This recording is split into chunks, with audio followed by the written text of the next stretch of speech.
Bu il Azərbaycanda istehsal olunan avtomobilin sayı açıqlanıb. 2025-ci ilin yanvar-oktyabr aylarında ölkədə 3280 ədəd minik avtomobil və 273 ədəd yük avtomobili istehsal edilir. Dövlət Statistika Komitəsinin məlumatına görə, ötən il müvafiq dövr ilə müqayisədə minik avtomobil istehsalı 26%, yük avtomobil istehsalı isə 31,6% azalıb. Hesabat dövründə ölkədə 427 ədəd traktor istehsal edilib.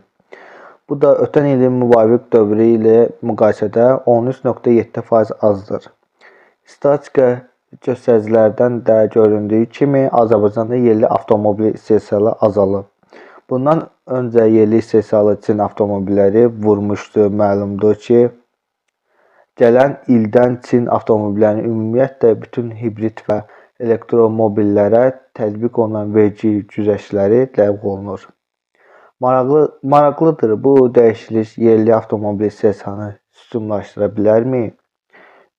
Ümumiyyətlə Azərbaycan avtomobil zavodları hibrid avtomobil istehsalına başlaya biləcəkmi?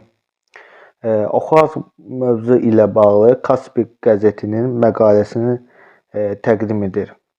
Yerli istehsal Avropa standartları uyğun hazırlanır. Nəqliyyat eksperti Eldar Cəfərov Kaspi qəzetinə açıqlamasında bildirib ki, biz yerli avtomobil istehsalına daha çox diqqət etməliyik. Ölkəmizdə istehsal olunan avtomobillər digər ölkələrdə istehsal olunan avtomobillərdən geri qalmır və Avropa standartları uyğun hazırlanır.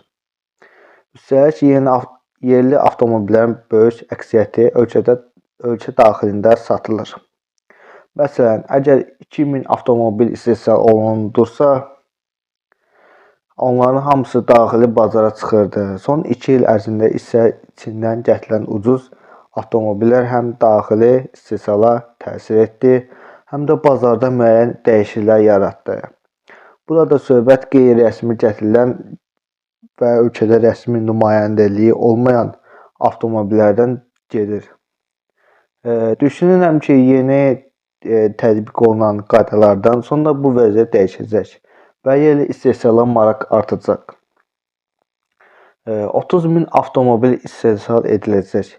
Mütəxəssis vurğulayır ki, ölkəmizdə daha bir avtomobil zavodu tikilir və yaxın gələcəkdə onun fəaliyyətə başlaması gözlənilir.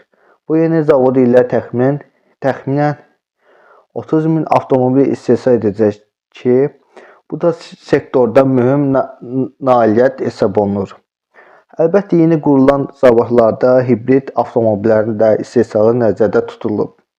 Ötən illər ərzində Özbəkistanın iri avtomobil konserni ilə Azərbaycan hökuməti arasında müəyyən danışıqlar aparılıb.